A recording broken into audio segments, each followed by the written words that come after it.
autre levier, c'est par rapport à la chaleur et la pollution. On sait que les vagues de chaleur accroissent la pollution de l'air, notamment parce que ça concentre la pollution et ensuite on a une stagnation de la pollution. Donc à ce sujet, on renouvelle une proposition que nous avions faite, qui était la proposition d'une rue école. Donc nous avons certaines écoles à Albi qui se prêteraient particulièrement à cette expérience, au moins tenter l'expérience pour voir ce que ça donne. Ensuite, autre levier, c'est le développement des modes de déplacement non polluants. Donc il y a au niveau de l'agglomération la mise en place du schéma cyclable. Par contre, on a du mal à savoir en fait où ça en est par rapport à Albi.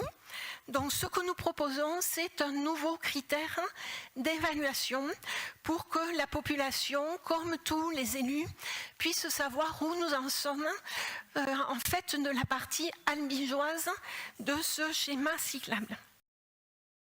Sur le côté mobilité, juste, aujourd'hui, il y a 51 agents de la collectivité qui ont l'indemnité kilométrique vélo, qui ont fait ce choix de se déplacer à vélo.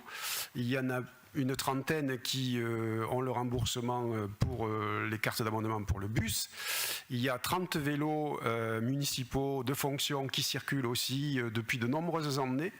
Alors le vélo, c'est paradoxal, mais ça ne fait pas de bruit quand même, hein. C'est difficile de communiquer avec les vélos.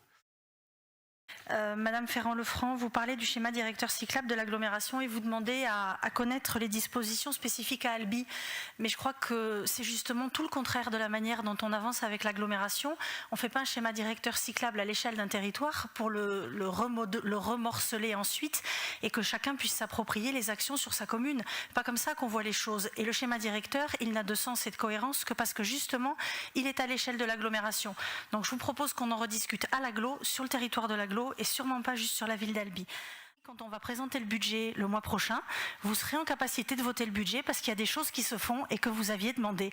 Parce que c'est ça finalement, aller au bout aussi de ses convictions à un moment donné. Ça n'est pas que de demander, c'est aussi à un moment donné de savoir admettre qu'il y a des choses qui sont bien faites et pourquoi pas de s'y attacher. Et c'est d'ailleurs le sens, je pense, de ce que nous a expliqué le monsieur qui représentait Vélocratie vendredi dernier, puisqu'il nous a dit qu'effectivement, toutes les actions qui étaient menées par la ville, il y en avait qui lui plaisaient bien et qu'il était agréablement surpris de voir ce qu'on lui présentait. Donc vous voyez, c'est plutôt sympathique, ça avance, c'est visiblement la saison des feuilles mortes, mais aussi la distribution des bons points.